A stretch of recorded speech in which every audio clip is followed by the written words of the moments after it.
Well, good afternoon everybody. As promised last time, I am now making a video just including a bit of what we've done in the front garden.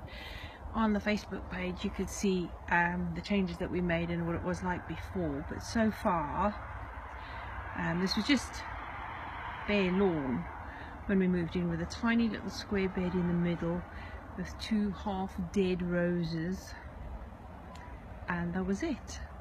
So we decided to make the square bed in the middle much bigger and rounder.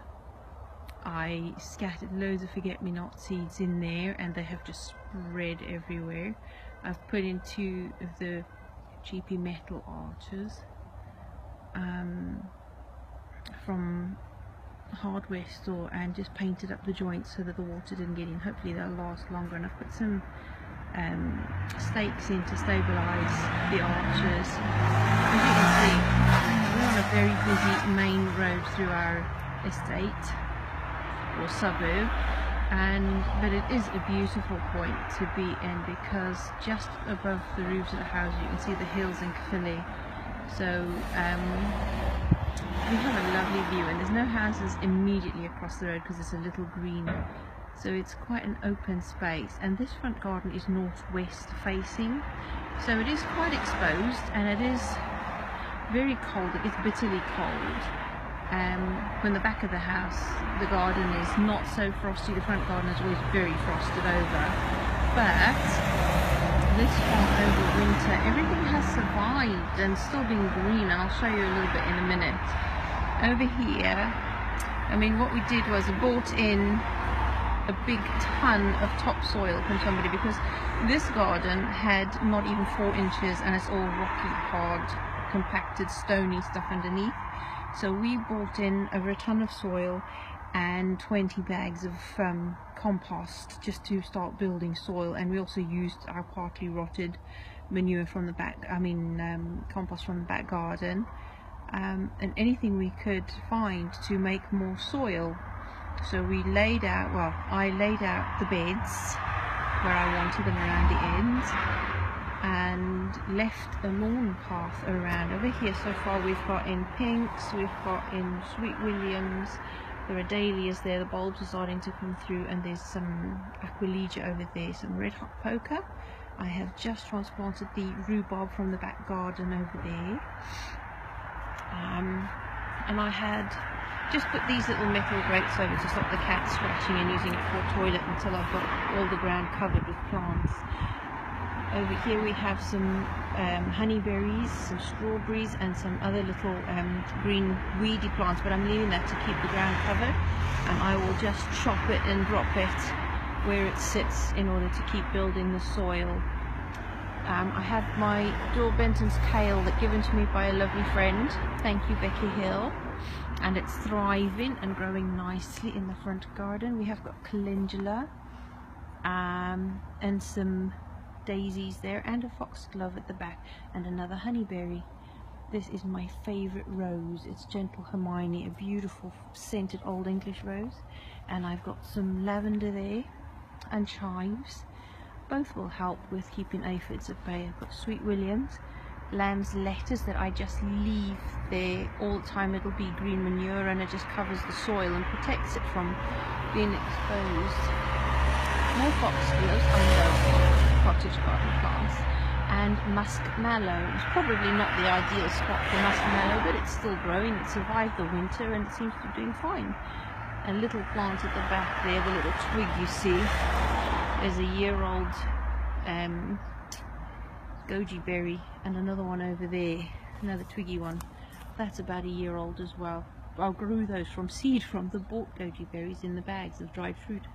I didn't know if it would work, it was an experiment, and so far they're growing. Planted a josta berry in the corner which we brought home from the allotment. My Eleagnus, some salvia, more red hot poker, and my pak choi. So that one has been really amazing because it has been frozen and frosty a number of times. The plant has frozen, looked a bit limp, and as soon as the frost melted it perked up again. It's ready to go to seed now, but it has been this green and lush right the way through winter so far. and there's a beautiful poppy that will be right there in front of it as well, so they'll be seeding soon, and I'll gather the seeds from the pak choy, and then hopefully that will grow again next year if I keep the seeds. Some more lavender, strawberries, lamb's lettuce, and calendula there. The calendula is really surviving, it's lovely. The caterpillars, there's been some massive caterpillars eating them, but I don't mind because there's so many of them. They've been really well, doing good. Over there I've got a buddleia. It was supposed to be a pink buddleia, but as it was growing at the allotment it had white flowers. So I'm not too bothered. I love buddleia and I adore the smell. So it'll be a lovely scented plant in the garden. More sweet william. In this bit over there I'm going to be planting a hawthorn bush, and I'll be keeping that low but keeping it cloud pruned so that I can grow more stuff underneath. I want to fit in quite a few woodlandy bits in here. In that corner is the wisteria, a new plant. It's only about a year old as well. It's overwintered fine. Let's hope it starts sprouting again in the spring. The last one we had in this garden just died. It's probably before we did all the work to get more soil, so hopefully this time with more soil and drainage in that corner especially, hopefully it will survive. We've got hellebore there, aquilite, and more of the calendula and lamb's lettuce, both of which I use to cover the soil and just to chop and drop and make more stuff. But the flowers have been flowering right the way through winter, and I eat the flower petals. I'm not so keen on the leaves, they're a bit hairy and not nice texture, but the flowers are lovely in salads, and I will be collecting them to make my own oils as well. But you know, I'm not bothered. If there's something that you can just self-seed, it grows everywhere and you never get rid of it once you've got it, and it's an easy plant. Brilliant, I love it. More lavender. I want lavender everywhere. And oh, there's an aronia berry there. You can see that's also just a 2-year-old plant, and another one there, some more aronia. So that'll be interesting. I have some clary sage there, some salad burnet, some lemon balm, and some tiger nuts, and some thyme. And next to it there, I'll be digging that up next week, is the yacon that I left overwintering. And I'll be surprised if it's all okay, because this, like I said, this is northwest facing, very frosty part of the garden, but I've kept it covered with lots of compost and some straw, which is now sprouting. I'm going to have to pull that up, but it seems to be doing absolutely fine. So this, you know, there's still a lot to be done. I will be putting up arches, garden arches over the path, and there's peas over there by the trellis. In the middle, oh, I didn't check the middle. This is a chickweed plant that I have kept. It is now its 2nd year and it has gone big and thriving, and I keep it there because when I move it, cut it or anything like that, it gives off a really strong mustardy smell, which I think is a very good deterrent for some pests. And it's edible, it's good vitamin C, good winter herb, because it's so strong really, you use it as a herb. So I keep that deliberately looked after and cultivated, if you like, to keep it alive, and it's grown to a very lovely lush plant. And there's some primrose over there. I love primroses, eat flowers, and the bees love it as well. It's a beautiful winter plant, still got flowers on it, as you can see, even in the winter. All the other small plants are forget-me-nots, and I just leave them to self-seed and cover the soil, because it protects the soil. If there's too many of them, I will just chop and drop where they are to feed the soil, and the rest of them I let grow, because since last year we let them go to seed. It looked terrible, but because we had let them go to seed, we had goldfinches coming to eat the seeds, and what a lovely sight to look out the window and watch the goldfinches come to eat the seeds. So I'm going to let that happen again. It might not look so pretty, but the forget-me-nots are going to go to seed so we can feed the birds and watch them. Over there is a small fennel plant just there from last year. I put it in. Hopefully this year it'll sprout up nicely, because I love the fennel seeds and the flowers as well. The scent is beautiful, the flavour is lovely, and I love fennel, so that will be staying there too. In this corner I'm going to put I don't know if it'll survive in the front, but I'm going to put a rose, a climbing rose in there, because I love roses and I want some climbers.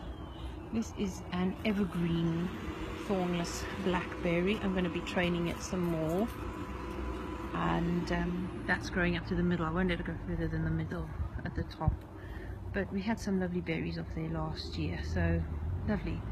This jasmine has been the biggest surprise for me, because it is still, and all through winter, has been flowering. I didn't think it would through the winter, and especially not in this north-facing position, because it is directly facing north. But it has been surviving. It's now thriving. This is its second year in this part of the garden, but I think it's a 3-year-old plant. It was a little Mother's Day plant I bought from the supermarket, and I thought, I wondered if it would survive outside, and well, it's surviving facing north in a very exposed position.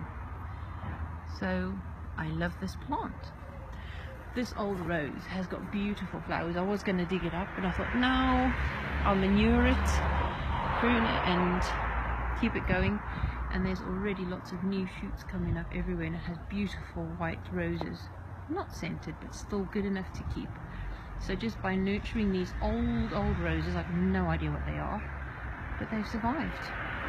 This passion flower was absolutely gorgeous last year. It was thriving and beautiful, lots of flowers. We even had some fruit off it. Not very flavoursome, sweet, but not flavoursome. And it seems that the winter has just kind of wrecked it, and I don't see any new growth, but let's hope we get some by March, April. Otherwise it's coming up and I'm going to put something else there. But that is it for the front garden so far. So off to the back garden, and I must apologize for the camera wobbling and moving around a lot, but I have no idea how to edit and cut and make all sorts of bits, so I hope you're not too seasick by the time we finish. Right, the back garden you should be familiar with now. I have done quite a bit in this last week. We did tidy up here underneath before, and it's a little bit messy now because we've brought home everything that we needed to from the allotment. We've given the keys back. That is no longer an issue for us, because it had become a chore because of just the way life goes, and it changes, and we have no longer time to be able to travel and tend an allotment as well. So we decided we have enough space in this garden to make everything we need here, and there's much more freedom to do what we like. There's so many restrictions at an allotment because of little committees who insist on doing things traditionally. I don't do traditional gardening, so I have my freedom. We don't have to travel, we don't have to pay for the rent of that, we're not restricted by committees and restraints put on us by them. So I feel that's quite a weight lifted off my shoulders now. I miss the fact that we worked 5 years to get perfect soil, absolutely gorgeous soil. We built that soil over 5 years with permaculture methods to perfectness. But to be honest, that's the only thing that I have regrets about leaving, because it had become a chore and it was no longer pleasurable, and in that case it's just not worth doing. Other things, family, are more important, and making our home a paradise for us, a place where we're happy to be, a place where we long to come, a haven for us. You know, home should be that, and I couldn't do that traveling to the allotment with everything else that we have to do. So that's gone. One chapter closed and another one begins. So as you can see, there's a few extra bits and bobs, a bit messy there, that we've brought home from the allotment, which I have to sort out and put away.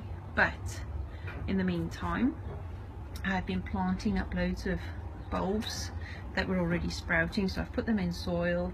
I don't want to put them straight in the ground, the slugs will have them. I want them to be established enough to survive when I put them in the garden. So hopefully they'll survive being moved. If not, well, in my garden it has to survive whatever I throw at it.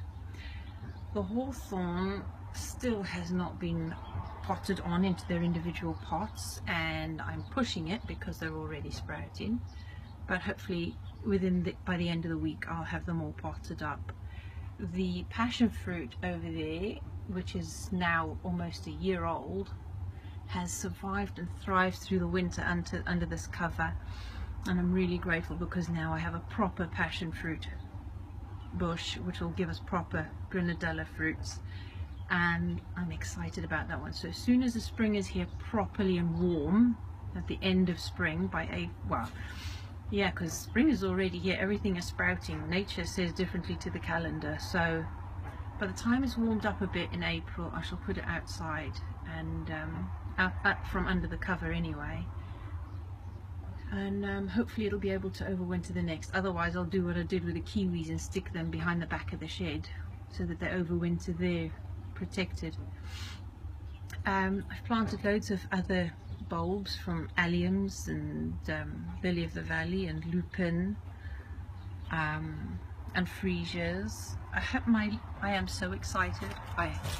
There, as you can see, there's new little shoots coming up on the licorice. I so did not know if that was going to survive, and I'm really happy that it's surviving so far. It's in a small pot, but I've had to keep it there protected until it's well established. That's now its second year, and I grew it from seed. It's been very difficult and slow, but I'm hoping that once it's established, there's no getting rid of it.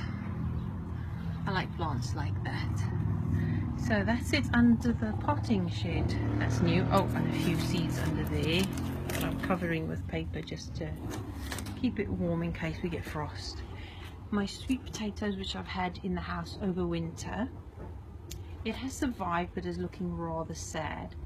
So I fed it yesterday, gave it a good feed, brought it out during the day. It'll go back in overnight until it's warm enough to leave it out, and then I'll put it in a very much bigger pot so we could actually get some sweet potatoes. But it's overwintered well in the house. Still alive, but I want it to thrive, and there's some new shoots just there, so hopefully that means it's going to recover and do well. So I'll keep it in the house overnight and leave it out during the day. The bay tree is looking lovely, much happier since we've brought it home from the allotment. It is in a pot, but it was half yellowish. As you can see, there's still some yellow leaves there at the allotment. We've brought it home.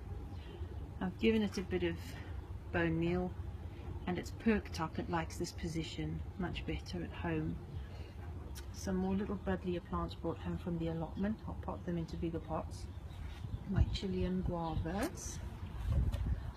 My little pomegranate. This is the second year. I thought it had died because I only realized afterwards the pot I put it in didn't even have holes in, so it had got absolutely waterlogged and started to smell. I thought, uh-oh. So I potted it on in a pot with holes, overwintered it under the cover, and it's sprouting again, so I'm really happy. I've potted on a new climbing rose there, so I'm hoping that grows nicely. Brought home rosemary, bought some at the supermarket because the one at the allotment had grown so big there was no way I was going to dig that up to bring it home. Right, this part of the garden, as you can see, there's a few more pots than there was last time. I potted up those last jostaberries, and everything seems to be getting sprouts, leaf sprouts on them, so they all seem to have survived all the treatment and the overwintering and stuff. So far so good with them. And they're all in the apple, and that apple I have put in bigger pots with fresh soil. Hopefully they'll do well again. The lawn, I think I have figured out why it is so completely muddy and boggy over here, and why the lawn is dying. All the rain we had a very dry part of winter into January, and it started raining so much. We had loads of rain, and I did say that I thought the reason it was such is because we didn't have enough of the water butts, and probably the excess water is running into the ground, as well as the fact that we're on the bottom end of a slope and the houses at the top there, we must have had runoff from them. Our next door neighbour has the same problem. His garden's completely muddy and he's decided to patio the lot. Not me. I woke up just over a week ago at 4:20 in the morning with a harebrained idea that, and in my mind all I could see was wooden stakes of branches hammered into the ground under the surface, and I decided if I'm going to wake up at 4 in the morning with a harebrained idea like that, then I have to implement it, because there's got to be something in it. So I decided to put the stakes in, but when I put the stakes in, I found that we got to about 8 to 9 inches deep and hit something solid. And this happened right the way across, but closer to this edge there's only about 3 to 4 inches before you hit something solid. Now we do have, oh, sorry about all the movements, but we do have 1, 2, 3 drains that link all the sewer drains and wastewater drains across the properties, and they're usually covered with a lot of hardcore and like Gabion cages to protect them from being damaged. But I did not think, I mean, considering the drain is right there under the pots, that all the way to there would be totally solid. So I dug the square out just there, the bottom of the picture, and literally it wasn't even a full spade's depth, and I hit solid. And when I scraped it all back, it was hardcore, solid hardcore, and it's right the way across. So that further explains why this part of the garden is so boggy. There's no drainage, it just can't get through. So we won't be able to put beds in there. However, we will build raised beds. I will not give that idea up. I want more planting space.